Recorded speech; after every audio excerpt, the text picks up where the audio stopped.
Qara Əbülfəz oğlu Qarayev 1918-ci ildə Bakıda anadan olmuşdur. O, ilk musiqi təhsilini musiqi məktəbində Kozlovun başçılığı altında alır. 30-cu ildə isə Bakı Musiqi Texnikumunda yüksək professional keyfiyyətlərə malik müəllim Şaroyevin sinifində təhsilini davam etdirmişdir. Bəstəkarlığa olan meyl onu konservatoriyaya gətirib çıxarır. Hələ tələbə ikən o, öz qəlbini simfonik və kamera əsərlərində sınayır.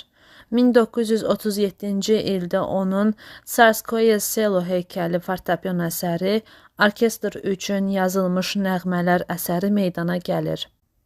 Bəstəkar 1939-cu ildə Moskva Dövlət Konservatoriyasına daxil olur. Burada təhsil illərində Cövdət Hacıyevlə birgə Vətən operası üzərində işləyir. Operada xalqın faşist işğalçılarına qarşı mübarizəsindən bəhs olunur. Opera 1946-cı ildə dövlət mükafatına layiq görülür. Bu dövrdə yazdığı əsərlər arasında fortepiano üçün yazılmış 3 səsli fuqa, simfonik orkestr üçün Pasakalya və 3 mövzulu fuqa, nəfəsli alətlər üçün idman suitası, Ömər Xəyyamın sözlərinə 6 rübai daxil idi. 1943-cü ildə bəstəkar 2 hissədən ibarət olan Si minor simfoniyasını başa çatdırır. Bu əsər Soltan Hacıbəyov və Cövdət Hacıyevin simfoniyaları ilə yanaşı milli simfonizmin yaranmasına zəmin yaradır.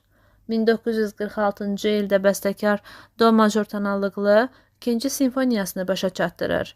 5 hissədən ibarət olan bu əsərdə Böyük Vətən müharibəsinin qurtarması ilə əlaqədar olaraq insanların keçirdiyi həyəcan hissi təsvir olunur. 1947-ci ildə Nizaminin anadan olmasının 800 illiyi ilə əlaqədar Qara Qarayev Leyli və Məcnun simfonik poemasını yazır. Bu əsər bir hissəli simfonik poema üçün ənənəvi olan sonata formasında, lakin yeni traktovkada yazılmışdır. Nizami obrazlarından ruhlanan bəstəkar 1949-cu ildə 7 gözəl simfonik suitasını yazır. Musiqimizin ən məşhur əsərlərindən olan bu suita dünyanın bir çox güşələrində dinləyicilərin rəğbətini qazanmışdır. Onlardan 7 gözəl baletinə daxil olan məşhur vals, brilyant xalq rəqsi əsasında yazılmış Təlxəklərin rəqsi, 7 gözəlin ayrı-ayrılıqda portreti məhz ilk dəfə suitada səslənmişdir. Bəstəkar 7 gözəl baletini 1952-ci ildə Nizaminin xəmsəsi əsasında yazmışdır. 1958-ci ildə bəstəkarın 2-ci baleti səhnəyə qoyulur. Bu, Leningrad Opera və Balet Teatrının sifarişi ilə yazılmış İldırımlı Yollarla baleti idi. Burada bəstəkar 20-ci əsrin irqi ayrı-seçkilik, müstəmləkəçiliyə qarşı mübarizə kimi mühüm problemlərini təcəssüm etdirmişdir.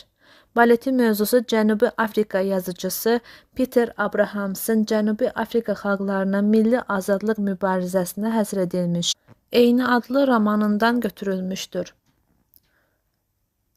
Bəstəkar burada balet janrının müasirliyin ən aktual problemlərini əks etdirməyə qadir olduğunu sübuta yetirmişdir. Onun simfonik əsərləri arasında Alban Rapsodiyası, Vyetnam suitası, İldırımlı Yollarla baletindən 2 suita, klassik suita, Don Kixot qravürlərinin adını çəkə bilərik. Qara Qarayevin 3-cü simfoniyası bütün ölkələrin dinləyicilərinə yaxşı tanış idi.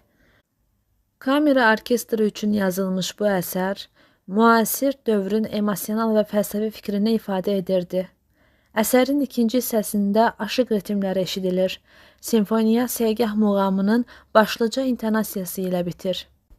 Qara Qarayev, Chopin, Shostakovich, Debussy ənənələrini də milli zəmində təkrar etmişdir. Bu baxımdan onun 4 dəftərdən ibarət 24 prelüdiyasını misal göstərə bilərik. Qarayevin vokal əsərlərini bir neçə qrupa bölmək olar. Lirik romanslar, xor üçün yazılmış əsərlər, kütləvi və estrada janrlarında olan əsərlər. Bu mənada onun xor və simfonik orkestr üçün yazılmış Foxtrot, Sülh haqqında mahnı Puşkinin 150 illiyinə həsr edilmiş Gürcüstan təpələrində Mən sizi sevirdim romansları, Langston Hughesin şeirlərinə səs və caz orkestri üçün 3 nöqtürün əsərlərini qeyd edə bilərik. Qara Qarayevin yaradıcılığının ən mühüm və parlaq səhifələrindən birini də onun kino və dram tamaşalarına yazdığı musiqilər təşkil edir. Bu mənada onun Uzaq sahillərdə, Don Kixot, Goya, Bir məhəlləli iki oğlan, bədii filmlərinə, Xəzər neftçiləri haqqında dastan, Vyetnam, Dənizi fəth edənlər sənədli filmlərinə, Nikbin faciə, İnsan məskən salır, Kral 4-cü Henrix, Otello, Qışnağlı, Ölülər, Antoni və Kleopatra tamaşalarına yazdığı musiqi qeyd olunmalıdır. Qarayev həm də gözəl pedaqoq idi. 35 illik müəllimlik fəaliyyəti dövründə 70 nəfərə yaxın professional, indi adları dünyanın hər tərəfindən eşidilən bəstəkarlar nəsli yetişdirmişdir. Rauf Hacıyev, Frəngiz Əlizadə, Arif Məlikov, Hacı Xan Məmmədov, Vasif Adigözəlov, Xəyyam Mirzəzadə, Tofiq Bakixanov və başqaları məhz Qarayevin tələbələri olmuşlar. Qara Qarayev 1982-ci ildə Moskvada vəfat etmişdir. Onun yaradıcılığı və sənətə, həyata münasibəti gələcək nəsillərə örnək olmuş və olacaqdır.